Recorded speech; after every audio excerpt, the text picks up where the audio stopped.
prizes in the team and the hero. And maybe if you want to keep somebody somewhere else, I think you have somebody you want to keep for special team purpose. When you said special teams are so important, even more so than usual right now. So that can as well. For sure. All right. On the other side of the ball, real quickly, obviously the unfortunate injury to Lonnie Johnson on Saturday over at the scrimmage. They haven't made it official that he's done for the year, but he's going to be out for a long time. So they'll be operating. Right, exactly. But you have to make it actually. Let's stay there real quick. It behooves them to find that out really quickly. Because I think the big key here is the deep surgery stuff for the year. If it's a non-surgery then there is a small boost down the line, that would be like the eighth of the season or so. Because they'll have to decide. Right? Yeah, if you believe that he can play a little bit for you and want to go down, then you have to be confident to do that roster on touchdown day and retroactive. Then after that, put him on high. And the risk of doing that is the cage. That gets played elsewhere, something that you're hoping to go to bring him right back to replace Lonnie with the other post. You could give that roster back. But that's a story for another day. While he is out, obviously, so he's still in his role and backup safety, really, say backup safety, but he's really a starter in a lot of ways. So the backup starter is in a lot of stuff that you do. Right. The rate. Yeah. A lot of those guys down at all. Yeah. So there is that position. Right. Today, for the most part. Obviously, with that, with Georgia, there's a very, very good counselor. Points in the league at this level, but certainly will have college. So that was a good offer. The other one, other than got some running there. They also did some strategic things differently. They brought in development as well. So when they went to Denver, what at times was Chris Smith that came in, and another time they did all out after the check back up to the safety spot. So they're taking it on that. We'll see how that all goes out. There's always the opportunity for every day. And this is a really important factor that the fish and Thomas Robert for that. So you state their case. You don't have to go outside the building. You got it covered right. Simplement, citoyen Lafayette, s'il vous plaît. The reason we're discussing it is because I saw some people that weren't quite sure, kind of saying, well, how much is the ball? He was actually getting a lot of it. So I think it was just a get. The defense is the goal. They're going to have to find some like I said, they're trying some different things right now. We'll see if they end up settling on it.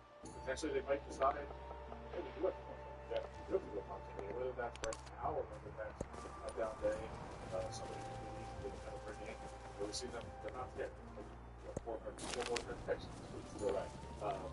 We have a full teacher of it. So until we want to do it, they're not responsible. You might ask yourself, well, why did they made?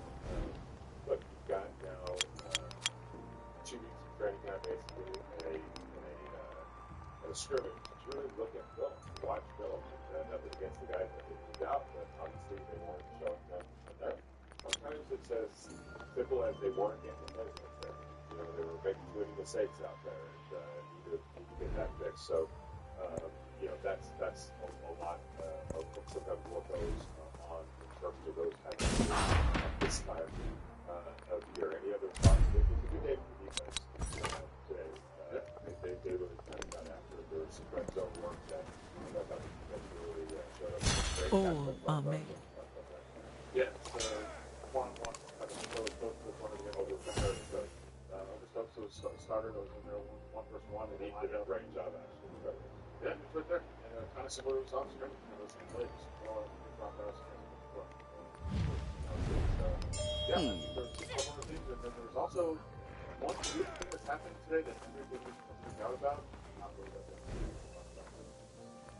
So if you haven't had a chance to get the app yet, again, we still have the $50 no boarding major available. What a great time to get in the summer, get yourself familiar with the app, the auto racing, fitness racing, the golf, the golf ball. I mean, if you're interested in, check out the STN Sports app. That was such a great time that I don't even know how to do about, so I'm very curious what are people going to get fired up about or freaked out about this. So there can't be depth chart. Oh, the official depth chart for the race. And people will freak out. We'll write about it. Read about it. So there'll be some pictures like that that are going to be on there for us that we'll see. Maybe some message that you can never know. I know Daniel was talking about it this morning and said, I'll make sure there's enough guys on there, make sure everybody's listening at least once. But there is something that message, or there is guys that are winning battles. There's a whole bunch of different things that are there. It's big. But you have to take, you have to miss an angle out for sure. Does that mean that's who's going to start week one? Does it mean that they're going to start week two like the first time? But so let me ask you this. Between now and March, between now and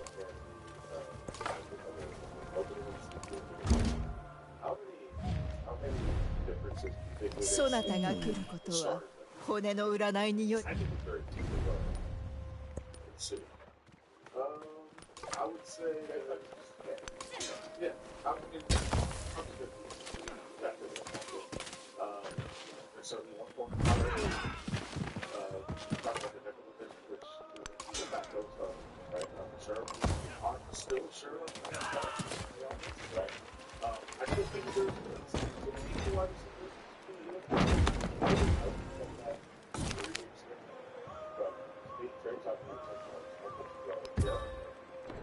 Reliability, to interpret the use of the things that they're asking. They can do that. I'm going to get jacked up. No, I'm actually a nice guy to go on a one-on-one or competitive one-on-one where you just out-muscle the guy and made him play one-handed catch, one-arm catch. But I don't know. I'm starting to wonder. Then I'm trying to see.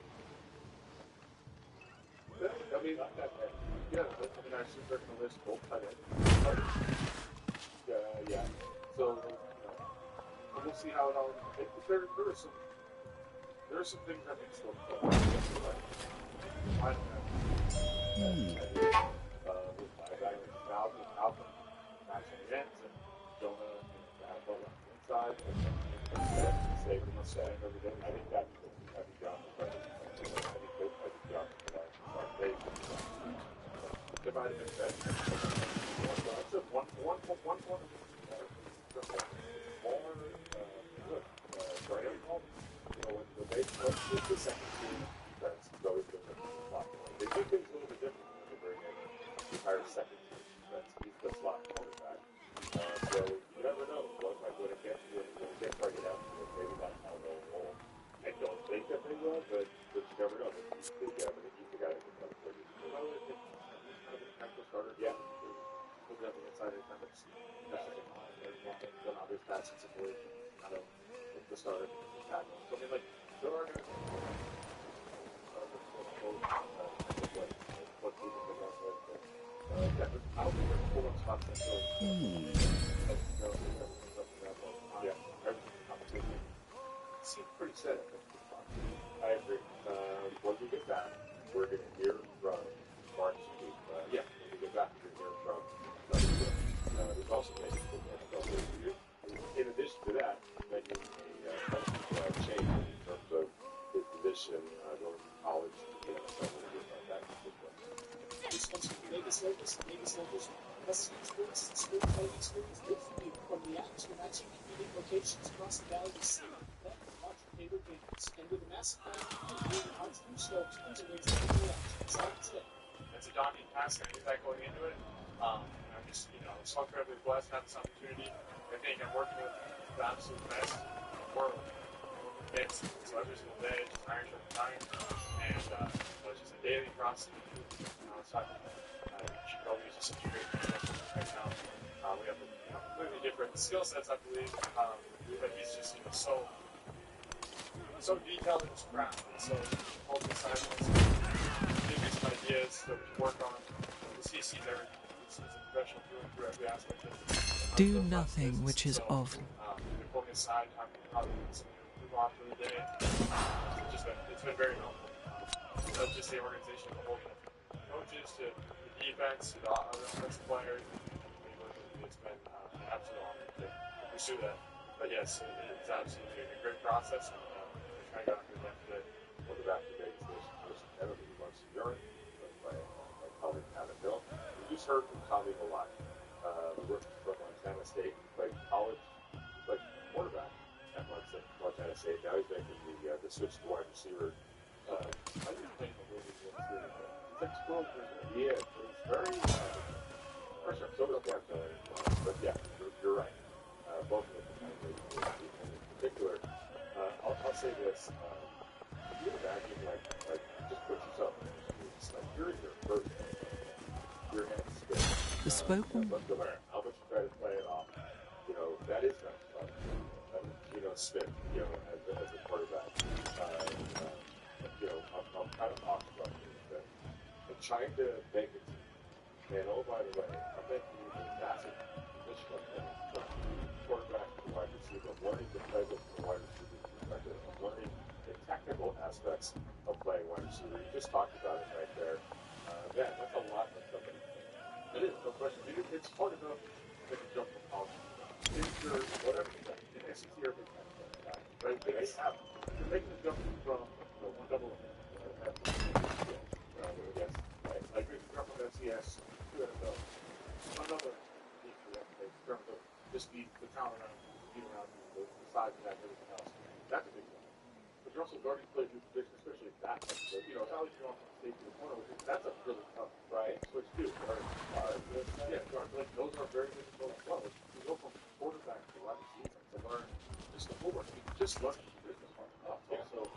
So, you guys are all the time. Trying to make that switch. And he's trying to do all the things at once, which, man, it's got to be difficult. He said he was confident, but there's no question. You see days out there where it's tough. The other day, so family to watch. It's got to be such a difficult situation to be in, but same confidence for but I was excited about it. He understood, the level, the difficulty of the task. He's seen it now. Yeah, right now, probably a lot that I see is taking a little bit of time. And when you think of this well done running or just reaction play, you're going to, I remember a gentleman told me one time, the difference between a 4-4 versus 1, right? The guy that is fast, right? If he takes one step in the wrong direction, so now he's got to take that out. Whereas a guy that might be a 4-7 guy, if he's consistently knowing, has a nose for the ball and reading directly, taking the right step at the right time, and he stayed up with the factor that he didn't have. So for Tommy, he can run like the wind. Tremendous athlete. Right now, I feel like he's taking the lead. It's understandable, and that's kind of holding the back a little bit. I'm curious to see this why the organization have themselves. Can you make a call in terms of making a team after a month of training camp? No, you just stick with it in 2 months, regular. It's just a hard thing to make. There's obviously some projection, and it's not going to, there's no guarantee that it is going to turn around. But just because he's strong, but just making that stuff, this will make him great. It's not going to, it's not it's to be expected, right? But the calculation they have to make, which is always the calculation in the NFL. But Raiders, I'm going to say right now, would love to just be a lot easier. There's no problem. That's how it goes. This is probably a lot good enough right now. I would say no. But I think it's pretty. Well, that's negative returning things. Because that's what that will do. Sure. Let's face it also. How much do you expect to see? Probably a lot more. I would say probably as a president, barring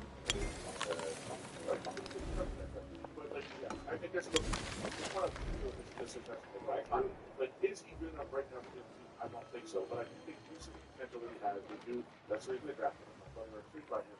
But you can't just put a player on the practice squad. I think a lot of people out there are like, oh, just put him on the practice squad. Right? You have to put him in there, hope nobody's not good, and then bring him back and put him on the practice squad. But he does. And that, I think, is the ideal situation for the Raiders. You have to make those calculations with offense. You know, so you can't just take a player. I think that's part of the thing here, but you can't just take a player and put him on the practice squad. It doesn't work that way. Right. Any other team you have. Right. Now, here's the thing. We're looking at the card that yes, for 1 second, but we will talk about the roster construction down the road.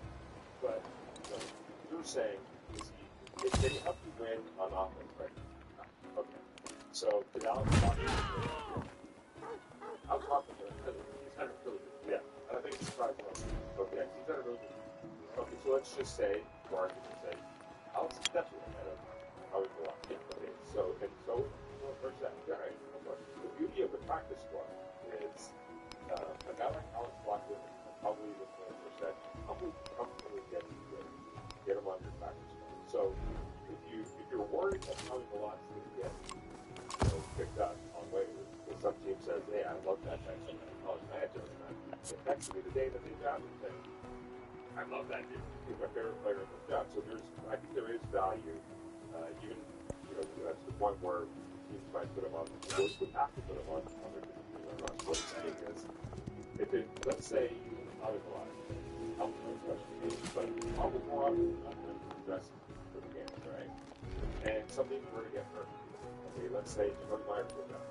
Let's say whoever. You can elevate an Alex Bachman or Will Dorsett, get you through those couple of games. And it doesn't, probably a lot doesn't get affected at all. They play ahead of them because right now they're ahead of them. Right now, a month and a half down the line, maybe that changes. Darren Turner said, of course, and that's always happening. Yeah, for sure. And I think you get the sense of that, getting closer. Also, what does he put on film? Right. And all of a sudden he goes out and has a spot played. Again, that's what we saw. Now that more likely switches to playing, I actually think it would be possible. Certainly possible. It's also possible that it's not. Probably was lost. Like it's very possible that he does. I don't think that's the case, but it's possible. And in that case, probably more likely.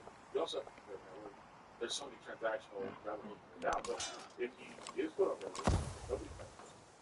Then he can come back to the practice squad. But he can also choose to go to another practice squad. I would think there's waivers, right? I mean, if there's a team that he thought he could better, Raiders happen to draft him, and rather go to this team, like that's possible. He would get 31 on the lot. So I don't think that looking just sitting down and talking about it, explain the situation that you would get. There's value in the money. Of course, closer here, but again, population is that the Raiders are going to have to think about. But I just want to say the reason that we had this discussion, I think is cool. I think a lot of fans like this. I've heard people just say, put them on practice. It's not that easy. You have to make those calculations for the to his point, I bring up as my evidence, Thomas Harper and Jonas Lowe. Both guys were trying to get this team that drafted them. They're trying to sneak them through waivers. Last year at the training camp when they cut them with the idea of bringing them back to their practice squad. All the Raiders both guys, they tried to keep Jonas in case the very bad. Jonas 5 goals. And they told him, hey, we're going to be back to practice. So he was on his way to the coach facility the next day. I do not open up the truth. When he got the call that you could put it in, so he's like, oh, okay, I guess I'm going to Las Vegas now. So, but he actually helped me in the league. Right, in my hometown, I know where it's crazy. But yeah, that was their it didn't work.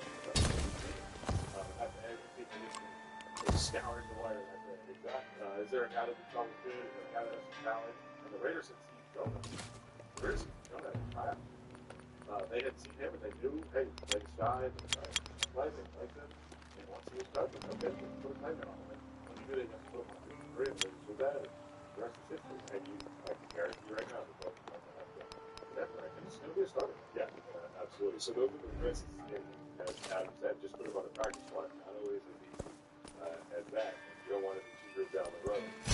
He was the blowing out.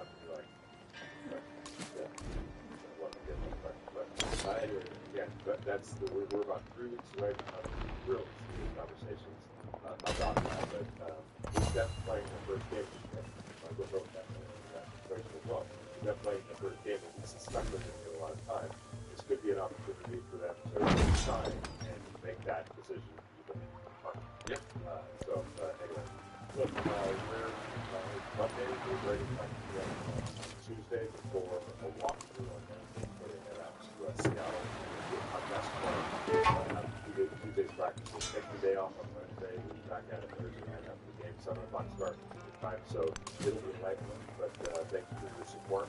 We see the numbers, and we're ecstatic that you guys have decided to be on this journey with us without question. I want to say thanks to Bob, our great producer, for doing all the great work that he does. We also put out while we were doing this. Chakravartin Ashoka, the wheel-turning monarch. Your success in war made plain to you its costs. Determined to end the cycle of violence that marked your time as Emperor of Maurya, you brought wisdom instead of swords, the Dharma in place of destruction, and a message of non-violence to all beings. The world now needs your wisdom. And sometimes we get it wrong. Years ago, we did all San Fernando Valley baseball teams. A lot of great players, right? And we forgot to add Rick Dempsey, one of the great catchers, Crestview High School. And lo and behold, he put his son-in-law, who is also a catcher on the team, and we got a call I got an email from Rick's sister, I think, and she said it was the famous right family log catcher. So I was like, touche, you got us. So yeah, we may have regretted some decisions. We love your feedback. Go check out the story. It's the Raiders all-quarter century team. It's up at Vegas Nation. We're open for any suggestions, any criticism, whatever. That's what these types of stories are for. Everybody has their opinion. Enjoy the rest of your Monday. We'll be back at it on Tuesday after practice tomorrow. Thank you so much.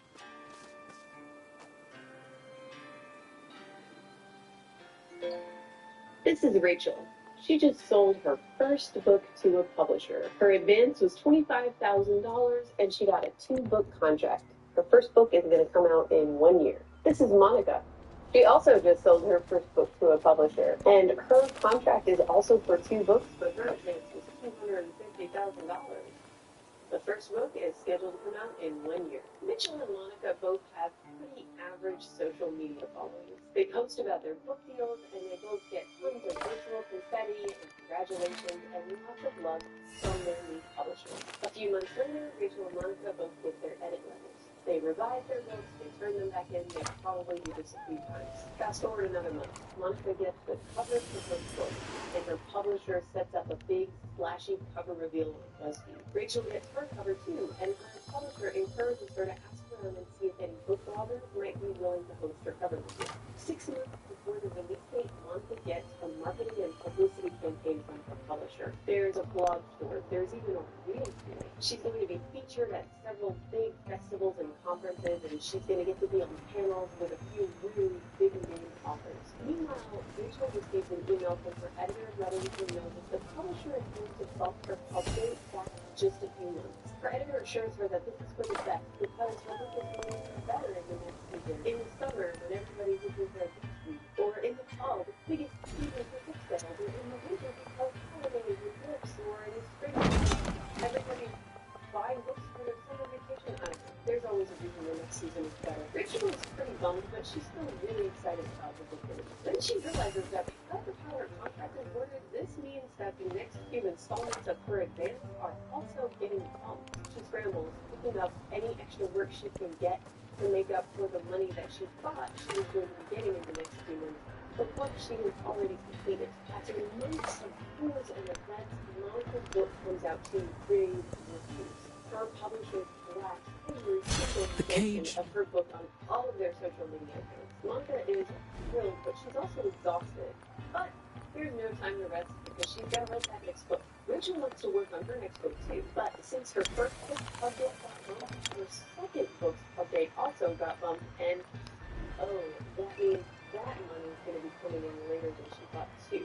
Suddenly, that $25,000 Rachel got for her 2-book deal goes from being stretched out over 2 years to 3 years. Well, the It's not like she quit her day job or anything, so it's fine. But as her first book's release dates finally draw closer, Rachel finds herself spending all of her time doing whatever she can to deal with. Her publisher has been encouraging her to grow her social media following and connect with readers, but she doesn't have this because her books are more. And Rachel busts her butt, reading, branding, posting. Simplement, citoyen Lafayette, s'il vous plaît. And lots of them welcome her to come do an interview or write a guest post on their blog. Rachel ends up writing 20,000 words of blog posts. She is so grateful to those bloggers for letting her use their platform to promote her work. She can't help wishing that 20,000 words had gone to her next book. Monica, meanwhile, she's working on that next book. It's a struggle. Her first book is really taking off, hitting all the lists, and her social media following is blowing up too. There's already buzz about big awards in the future. It's all really exciting, but Monica is starting to feel the pressure. What if her second book isn't a hit?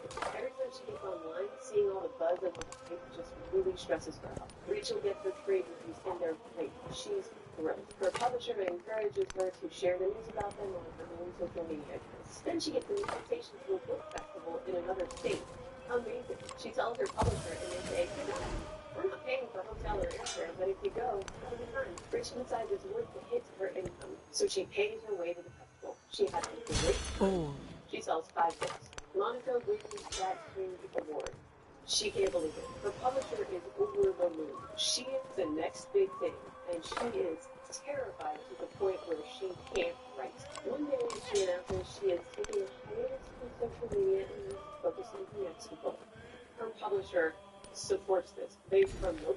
They retweet, they like, they share. And Monica goes offline. Her editor is also super understanding and guides her through multiple deep revisions until the book is absolutely beautiful.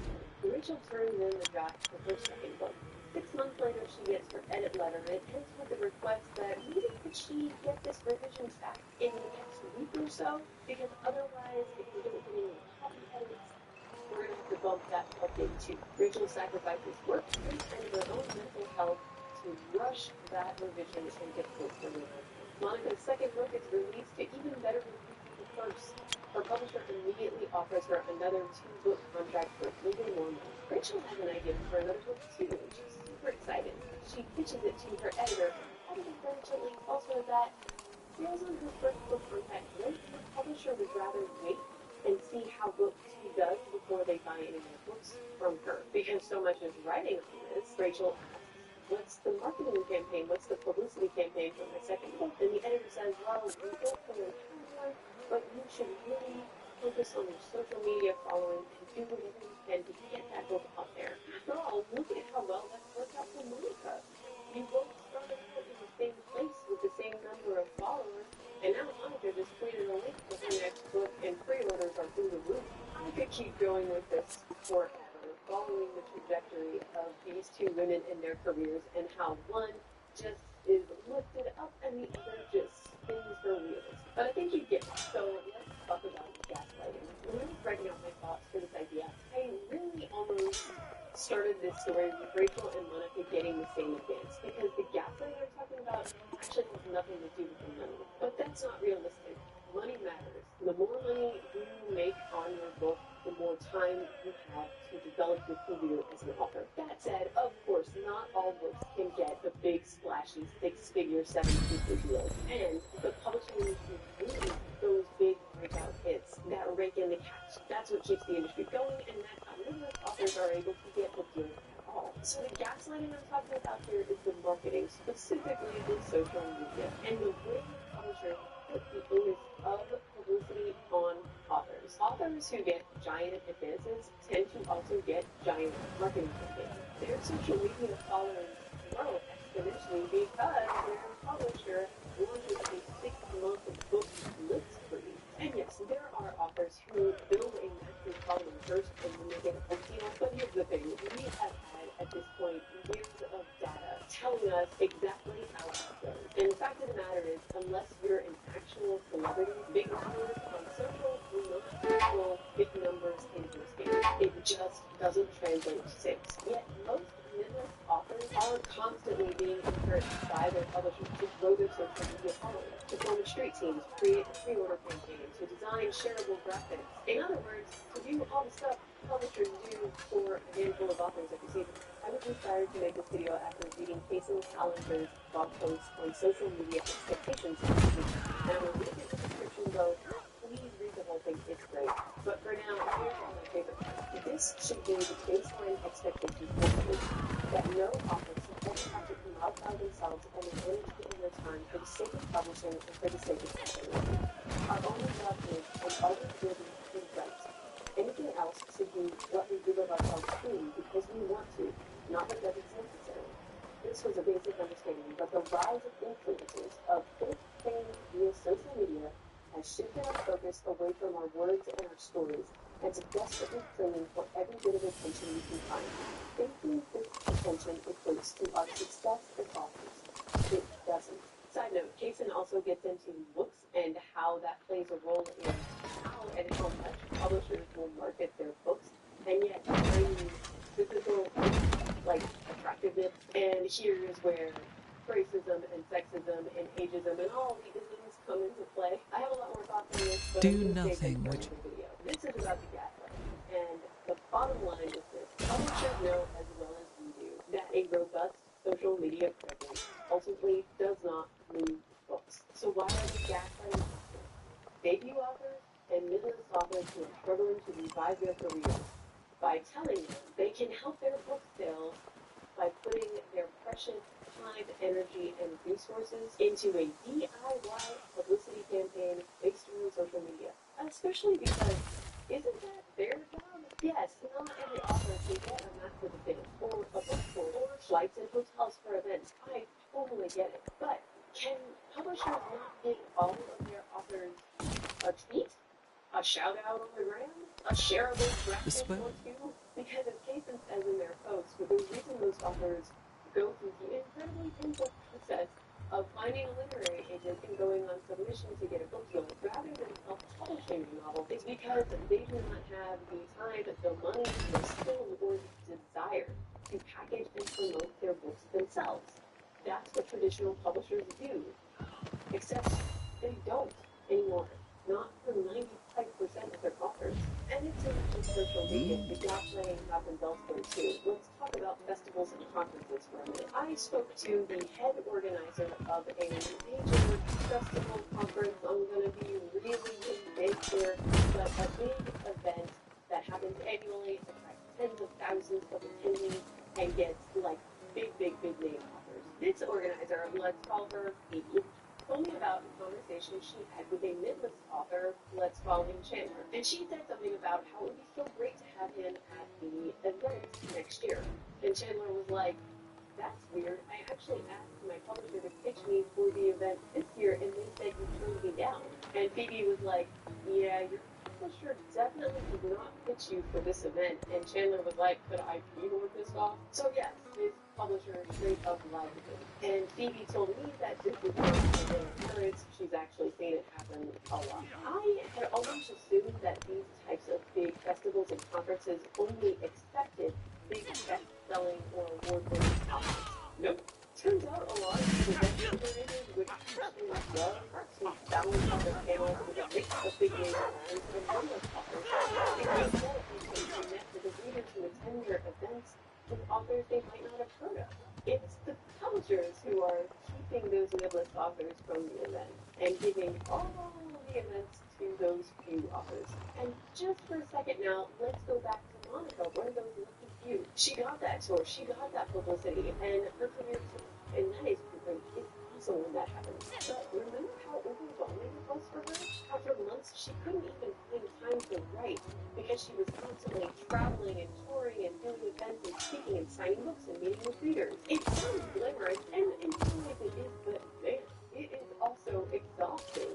Even if you're an extrovert, and how many authors are actually extroverts? It seems to me that if festival and conference organizers are happy to have a mix of big name and mid-list authors, and big name authors would be happy to scale down their intense tours just a little bit, just to give them some room to like rest and recover and write, maybe, and mid-list authors would jump at the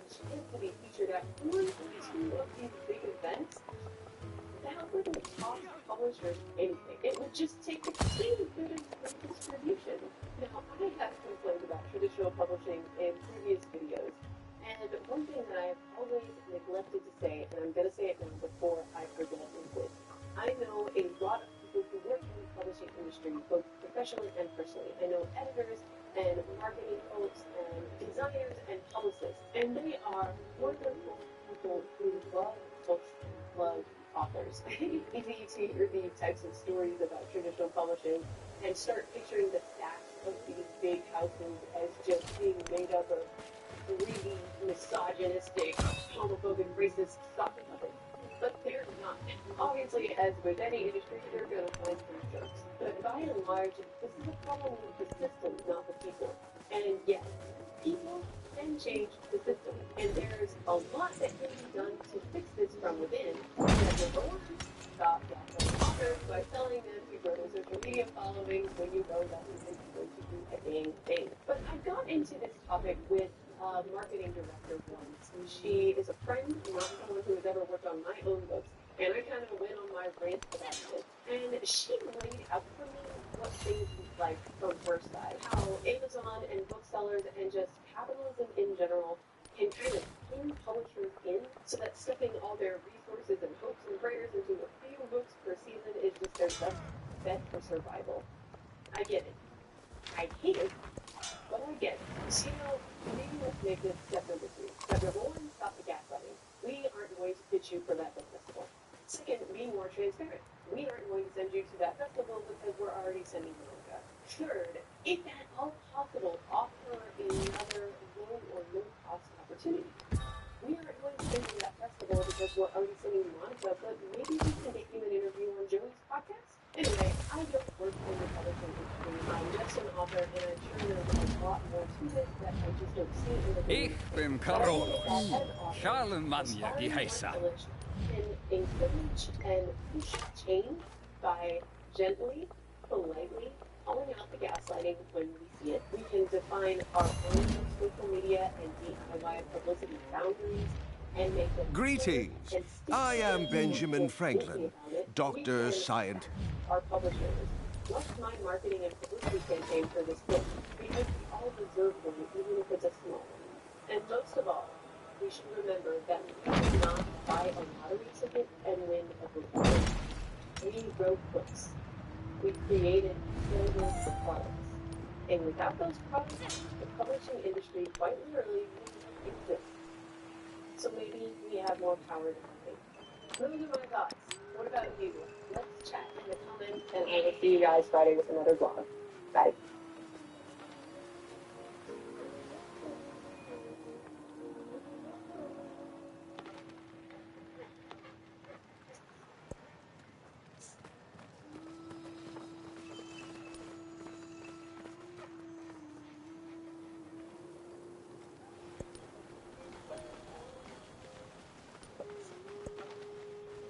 The land is always...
He was the first.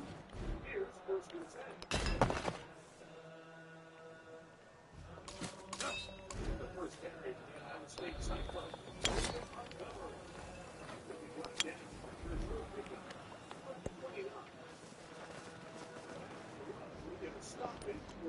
I do not open.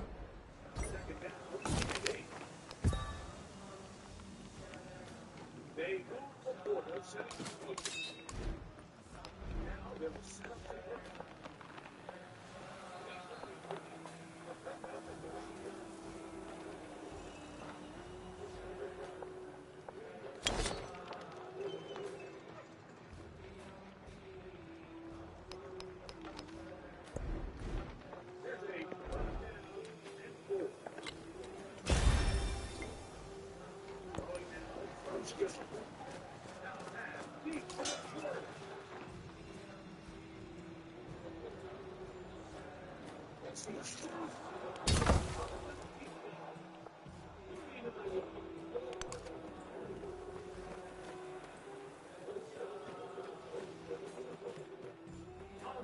Here is the rookie.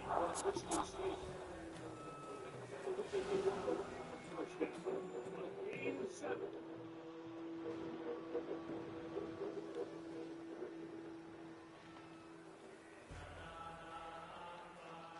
Here's a 2nd and 3 forthcoming.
Raider Nation, what's good? Jesse Barrett here. Thanks for tuning in for another episode of the Silver and Black Sports Network podcast. We just got back to the studio from Raiders practice, and today was the defense's day. Yeah, we'll dive into that and explain that in further detail later. Plus, we're talking some more Jack Mesh. He made the play of the day today, the receiver.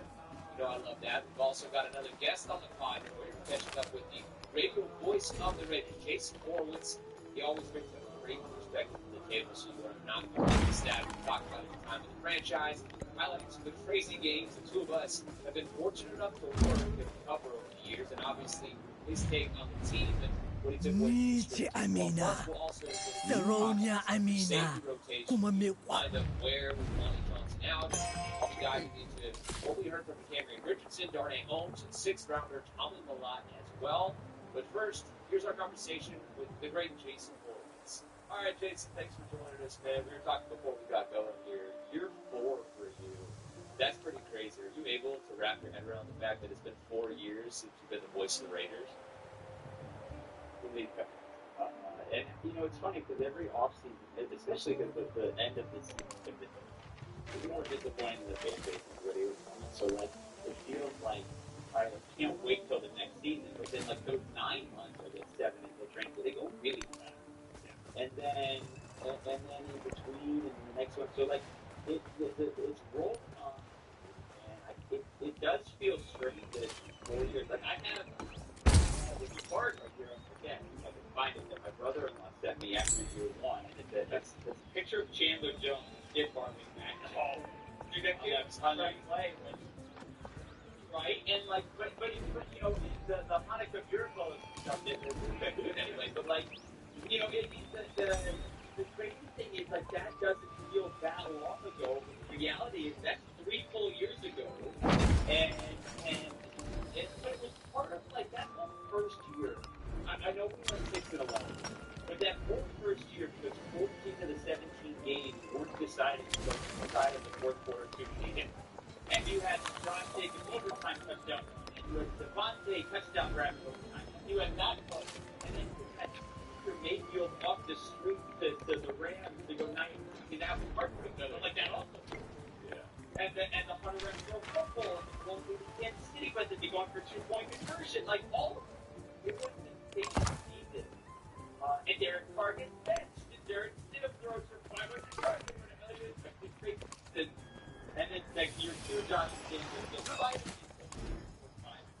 and then year 3 with year 3 last year. So, but it's been a pretty crazy run, and I think we're all pretty excited about this.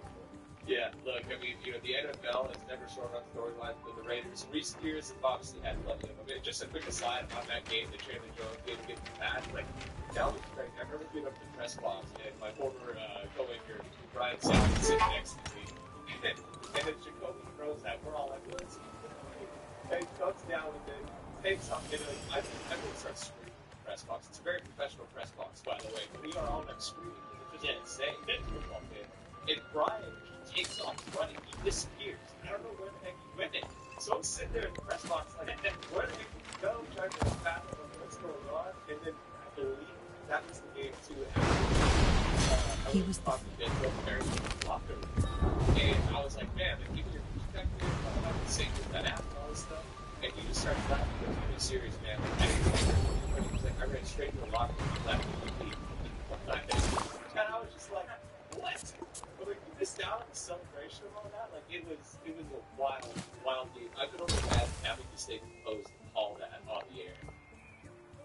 If you want to move the ball, I could get into later. But like, I mean, that was the game when I was cracked and on that, and like, just shocking off how you win. Like, I mean, you know, T-Pain, the only reason I remember the whole thing was because, I mean, the play, but I remember the entire day because it was the first night of Moshpit. T-Pain was playing at halftime. That was the show. I was FaceTiming with my kids during halftime to light the first night of the Hanukkah candle with my family, and that is why it was in my head when I said at the end, like, on the first night of Hanukkah, the beautiful one thing, because it had all, like, just stuff, right? Like, and but, like, speechless, my voice had cracked, and, like, the whole thing, it was awesome finish. Just great to see. I think the whole thing was so great, and I'm happy that we get to have it greater years, because otherwise that must be the worst place in the world. And never being able to live that down would have sucked. And just another side, sometimes I'm gonna ask, like, is that the craziest one you called? With the Raiders, or was there another one that comes to mind? Yeah.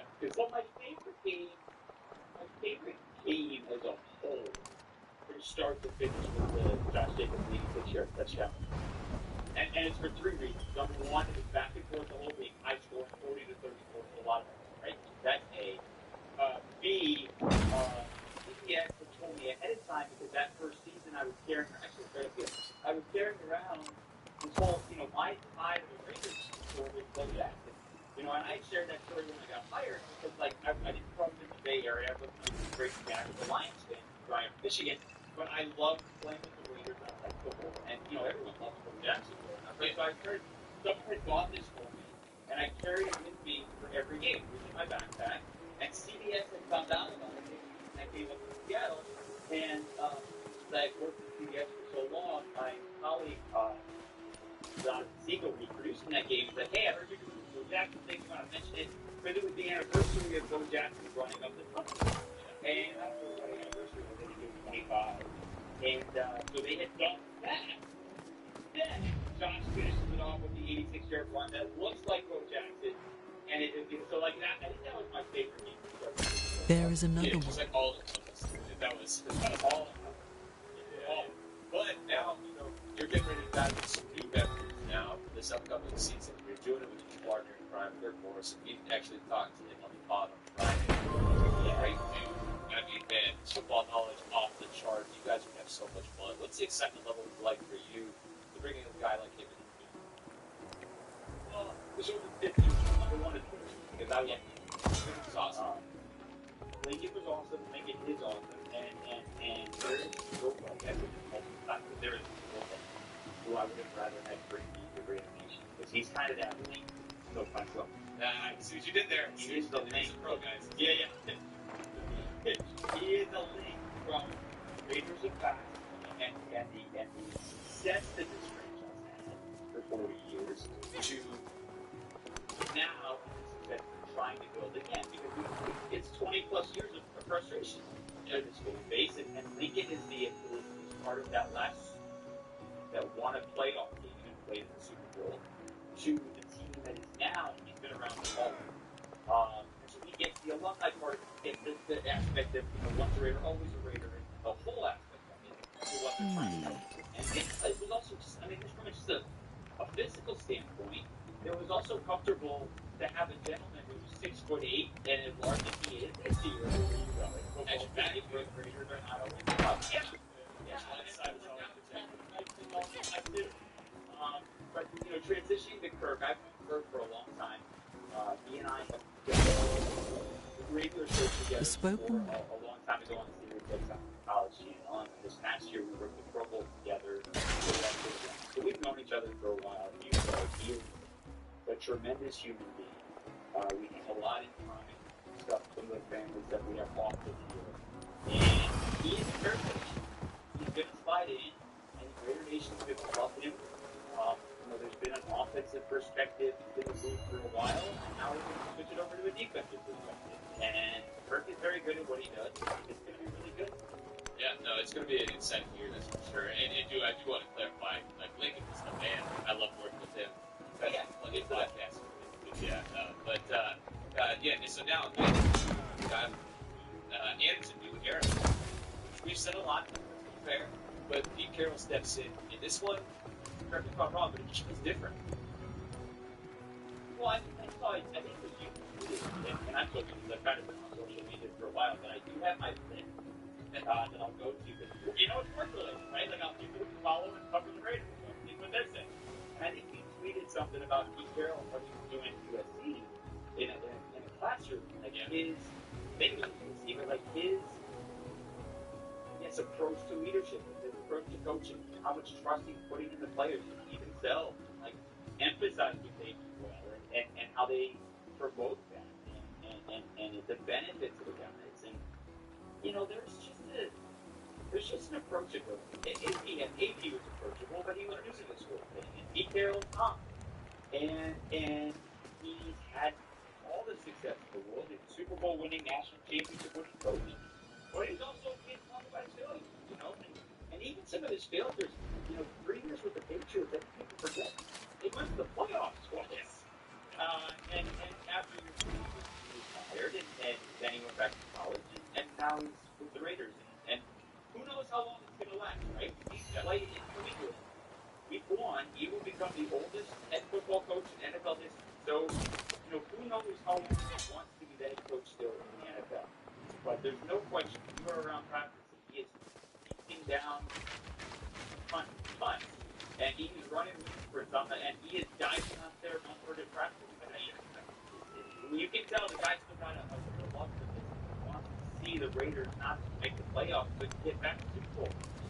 Yeah, he's out there hitting there with the people's elbow, which they clarified. He's like, he did not elbow me in the face. It's like, I want to pick that out there. Which I thought was great. But I love watching the team, the guys are out there warming up and stuff, making the round, messing with dudes, at the scrimmage, pretending to, hit X Crosby and stuff. I thought it was great, I love the interaction. You can tell the joy that he brings to work every day. And it does. It's so cliche to talk about it, but, it bleeds through the entire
year we were undefeated in the preseason. We would have never come to the Hall of Fame team. Spring flowers. Like, so, you know, let's wait and see here, right? We can be excited, and I think we should be excited.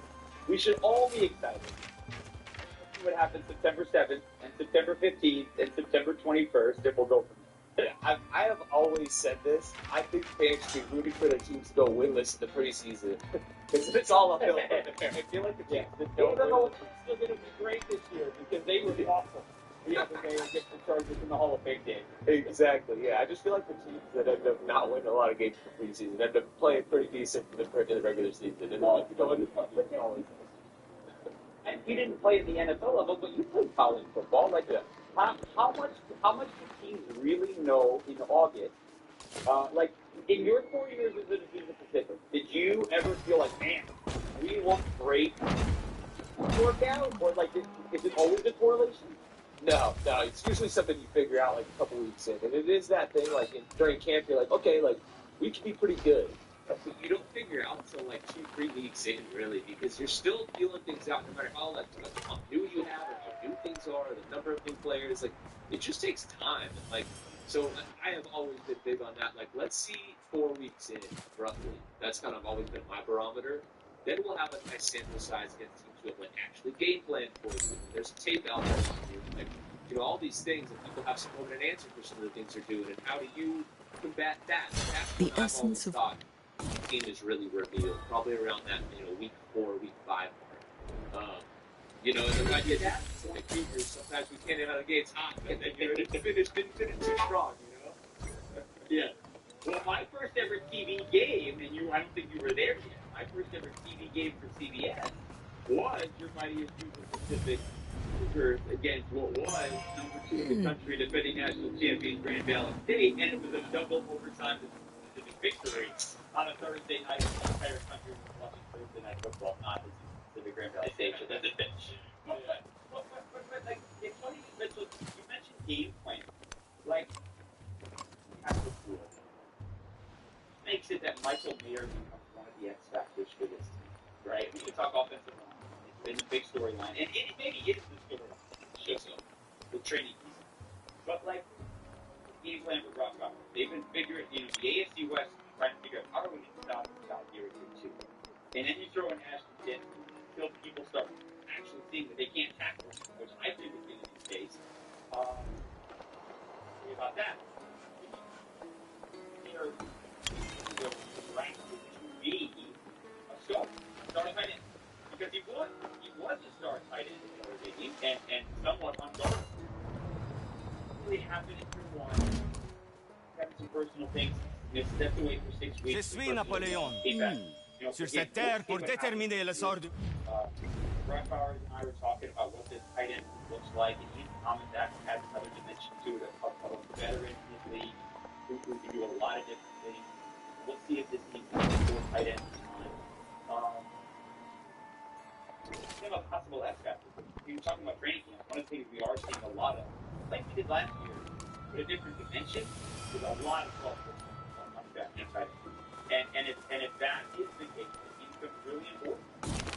I would agree. Chip loves his 12 personnel. That's very clear. And I do think that there's going to be a role for Ian Thomas on this team, too. He's popped in practice a lot. I've said that on the podcast and the newsletter as much as possible. But the thing, too, I had the thought the other day with Michael Bayer, that people forget how much of a beast he was in college. And, you know, so it's been a bit of a rocky ride, both scheme-wise and obviously personally for him. He seems like he's in such a good place. He's got a guy in Chip that loves to tight ends and can use him creatively. He's such a big body. I mean, man, if he split out wide, you'd like trying to cover that guy in a jump ball situation, especially in the red zone. So the dynamic between him and Brock is going to be really fun to watch. I mean, think about it when they go and throw the two that out there, Kobe Myers and maybe Dante Gordon as well. I mean, those are some big bodies, guys who play physical. I know Kobe's not the biggest dude, but man, he plays physical. We heard AP talk about it. He's the guy who makes the car down with Kobe's dog. So I agree with you on that. But he touched on Jetty, so and this is something we've done a lot of, so I don't know exactly what Jetty would say. It looks like a good deal. Like, so let's just kind of let that play out. I want to jump into the defense real quick here. What stood out to you about that group so far? Well, I think we wanted Johnson was frustrating. you're gonna, look, there's not gonna be a year for the entire team without something. I feel badly for him. For once, because he's finally getting a role. Someone who can have an impact on a team. He's like, look, I've been around the league, I've been around. I do that. Like, I want to be here for a long time. And then 3 days later, it's a day later, being mad. Yeah, was it a day later? So yeah, and so, that's just an unfortunate sort of thing, and we An eye for an eye. We'll see, right? So that part of it. But I do think, the depth was talking about the owners. I actually feel the depth of the corner than I feel about the depth of safety. Because the depth at corner, if before you advantage your fifth corner, fix that. Yeah, like Isha, and I know that's not the length side of things that everyone talks about with Pete Carroll, I get that. But he showed last year in the first step of the game, he was playing as the best corner, and he was playing in the top 15, top 20 corner in the league, which were 6 or 7 years. So if he's your depth, you're in a good spot. That means Eric Stokes is playing well. That means Darian Porter is playing well. And again, Cameron Richards. So we'll see. Part of it, as they have pulled out good last year with the injury of Marcus F, and they obviously like him a lot. They signed him in the offseason. Jeremy Chin, I think, can do it. And they moving him up for a nickel at Nashville. Lonnie Johnson is going to come in when we go with him. Jeremy Chin's a big guy. Maybe that changes a little bit. Maybe it's Jamal Adams plays more. I don't know. I think we're all kind of curious how that plays out. Maybe this is the year that Chris Smith, who was such a dynamic player at Georgia, but who only really ever did special teams for 13 years with the Raiders, maybe that is he got an opportunity to take advantage of. But it's unproven. Yeah. Trey Taylor, 7th round pick out of Air Force, but he was the Jim Thorpe Award. With the nation's best. Yeah. So maybe he is someone ready to step up. So I'd be concerned about the Lonnie Johnson injury. Excited about the opportunity that provides some of these younger guys who are so good at it.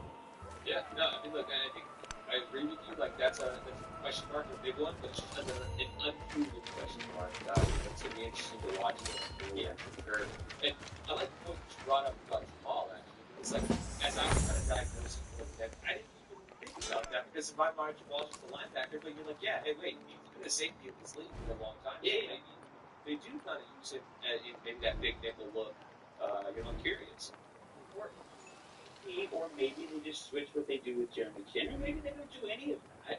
And we'll see, right? Because, we're going to see practice the next couple of days here before the Seahawks game. And then, I don't know the plan yet for what.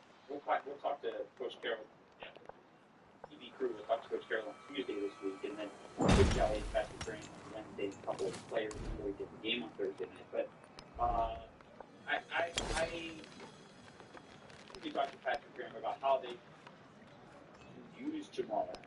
And I don't know that we're going to see some of these guys on Thursday. The Seahawks have already said they're not going to play any of their starters, so I don't really see this in Carolina here. That's the question mark. Bring in Jamal Adams. You obviously have a plan. Lonnie Johnson's injury was part of your plan. Maybe you change it, or maybe you don't. Maybe they really do have faith in the guys on the team. And having two veterans like Jeremy Chin, Jamal Adams, can make them feel good about it. So we'll see. Yeah, one guy I said keep an eye on safety Willis. These guys played safety with his school. Yeah. Maybe he's been lining up again. I think all the actually that I've noticed for the team, so maybe he moves back there. It's all in over in the practice. I was looking at, so I always thought, maybe, but you're right, he was safety in charge. So it makes sense. But anyway, you talked about the Seattle game. I'm curious for you what you're looking to see from that game as we approach here in a couple days. Line tough, open. Whether that is Brad getting 3 or 4 carries, or whether that is for Chris Collier and Dylan Bobby and Jim McCormick, right? Or Zamir White, whoever that is for, you want your offense. When I was young, particularly after last year, where this was historically bad. Right, 75 yards last year, one of the worst ratings for all. And so, whoever those guys are on the offense, whether they play as two starters, whether we see Jackson Powers Johnson and Jordan Meredith and Alex Kappa and Dylan Carr, they're rotating. Yeah. We don't know what the extent is here in the middle of this offensive line. We know that Colton Miller's going to be your left tackle. I think we all somehow it's been Jake Ray's going to be your right tackle. So I don't think we know the three guys in the middle in terms of what order is lining up and where it's going. Based on how it's been talked about, based on it feels like Jordan Meredith's going to be your starting center. It's done it still in May when they asked him, they approached like, who do you want there? So if you don't like going to be there, so I would like to see in the middle of this line open up the hole for whoever it is. Drive receiver, major work. Yeah. We'll see. So I would like for this offense in Seattle. The defense, I think we'd like to see the corners make and show them. Again, Seahawks aren't going to play Jack with the Jigla or Cooper Cup. Not going to play those guys, but up there and jam them and make some plays on defense. See how it looks like. Yeah, I would agree with 100%. That's a great take, man. And, that offensive line, it's always not the most sexy thing to talk about, but you got a guy like that. But it's the most important thing. Exactly. Important thing to talk about. And that gets back to what we said when I learned how to TV Kennedy as my partner for 3 years. Yeah. It's like, it's not a good offensive line. We are not going to be a good football team. It's right. Geno Smith was running for his lifeline. Seattle has not had a good offensive line for a while. Ask Joe Burrow how it hurts all of it. So, his offensive line, I hope they got it as a training camp, other than your entire July, August conversation and the offense cannot move the ball against the defense. That was a whole conversation we were having to practice, whether it was when we got back to Vegas or when we were in County last year. It hasn't been the case this year. The offense. Yeah. And I don't think that's a knock on the defense. I think that's through Chip Kelly and Chico's football. Yeah, I think what we've seen is more of a true battle back and forth. The offense has had their days, the defense has had their days. Like, it has to look fairly balanced. And I think that's a win, for the team as a whole. But Jason, look, man, I can sit here and talk to you for hours. I know you got a busy schedule, man. I appreciate you taking the time to chat with us. And, man, we definitely got to do this again. All right, hey, listen, once the kids go back to school, which for me in New Jersey is later than you guys in Vegas, we roll it whenever you want. You want it. Let's go. I appreciate it, man. Have a good one. Man, Jason is awesome. We are pretty close in age, and it's clear that he's really embraced the role as the voice of the Raiders. He has a true appreciation for the past, present, and also the future of the franchise that definitely will not be the last podcast. Always important. So with that, guys, let's get to some of the practice takeaways now. The defense definitely won the day. Got to give the dub to them. I will say it was a good battle. It wasn't something like a landslide, but the defense looked really solid today. In particular, we want to shout out Eric Stokes. He came down with an interception against Geno and Brock early on in practice. It was a fake ball that Geno threw up to Brock, and the two were battling for it. And Stokes managed to come down with it. But then I will say later on in the day, Geno and Brock did get their revenge. It looked like the same exact play. They went back to the well, and this time Brock got the better of Stokes. But the battle between those three was really fun to watch. But again, overall, the defense takes the win on the day. They had a bunch of pass breakups, really at the second and third levels. We saw guys doing it all over the place. In particular, Jeremy Chin in coverage had a pass breakup on Michael Mayer. A couple near picks. You got to get those hands on the ball a little bit more. Obviously, the Raiders defense has struggled to turn the ball over. DBs are great and all, but they need to get better at actually getting control of the ball. That's something they've preached throughout the offseason, and every chance they step up to a mic, everybody really realizes that. So I think that's something they're definitely going to be working on. But like I said, lots of big plays by the defense today in terms of popping in there, breaking up passes, and generally just making life tough on the Raiders receivers and on their quarterbacks as well. They were actually trying to test them deep a handful of times today, too, and they all stepped up. 1.2-yard angles in the back of the end zone did a really great job walling off the tight end and not letting him get to a pass as well against the twos. So, like, overall, solid day of growth for the defense with some of the offensive response tomorrow. Also, though, you guys know I'm a receiver. I love to talk receiver play. Well, Jack Besh had the play of the day. He came down with a one-handed grab in a one-on-one fade drill against Kelly Blue. Gino threw an awesome back shoulder ball. If you haven't seen it, go check out my Twitter account at JesseSBSN. I did tweet that out. It's making its rounds. What a catch it was. And the coverage was actually really good by Kelly. It was one of those things where it's like, hey, nothing you can really do about it. That's why they have the actual fake ball. It helps to beat that coverage. So shout out to Jack, shout out to Gino. That was one heck of a play. Like I said, people are taking notice of them. And Jack, again, in particular, doing a really great job since we had him on and slashing a lot. An eye for an eye. Kind of coming alive. I've said it multiple times. I don't think he's going to be a starter on this team, but I think he's going to have a role. He's a guy that just plays so physical. I think he's going to be really, really impactful on special teams. But we'll see what happens. Again, second round pick. We'd love to see him actually get out on the field more. Maybe he'll be a part of that rotation. Who knows? But I do think he and Jacoby have a similar style of games. So maybe he'll spell Jacoby in certain ways. But Jack is the guy that has been working predominantly with the two, but he has been around all over the formation. So he's shown he can do a little bit of everything. And again, he and Gino work together in one-on-ones, albeit, but there's a little bit of comfortability there. So I'm curious to see what the usage looks like for him the rest of training camp, and also that once the season. Obviously, it's a long ways away, but I'm curious. Maybe more specifically when they do the joint practices against the Niners, that's when you're going to look like the coaching staff and what they're trying to really get out of guys, what they really want to look at, because those joint practices are so valuable. It gives them a chance to really get some good-on-good looks as close to a game situation as they can, because, look, the preseason is not that it's so familiar. So I think that'll be an interesting time to really see what Jack Besh's usage looks like. Now, we also got an opportunity to talk with Tommy a lot. Yeah, and he said that he's been learning a lot from Jacoby Myers. Now, Tommy was their 6th-round pick this year. The kid was a stud in college at Montana State. He actually won the Walter Payton Award, which is basically their version of the Heisman at the FCS level. Freaky athlete. I mean, when you look at his stats, it's insane. Last year alone, he threw for almost 200 yards and had 22 touchdowns and an interception. He rushed for 640 yards and scored 11 touchdowns on the ground. The guy just did it all, like 30 miles type stuff, what he managed to do for that team. And now he's making a transition from quarterback to receiver. Obviously, that's no matter what level you play at, let alone coming from the FCS level. He comes in at 6 foot, 208 pounds. So he's actually like a pretty big guy. I saw him up there on the podium. He's very clearly like a stocky dude. The athleticism, very easy to see. Super twitchy. It's just a matter of like learning the position. We've got a long way to go. I think he knows that. I think it's going to be a long-term project for this organization.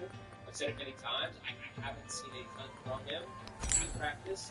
But that's the case for a lot of them too. Like, don't get me wrong. They're not getting a ton of reps, and that's wrong because this team is moving fast. But the preseason is his time to shine. Guys like him, that's when they really get the chance to get out there and show, the team and the world what they can do. So this game in Seattle is big for him. He said he can have his family up there, coming over from Montana, so he knows it's going to be for him. Also, Cam Miller is a quarterback who has looked really good, more and more comfortable with what reps that he's gotten as the weeks have gone by. Cam even said more of like a limited type player. It can be tough for these guys when you think about it. When they're coming from college, being superstars where they get every single rep in practice, to now getting a shorter sample size and reps to pull from, and having to work on the game more mentally than anything else. And I think that was something that stuck out to me, and both of you talked about that. So it's a matter of taking advantage of the reps you get.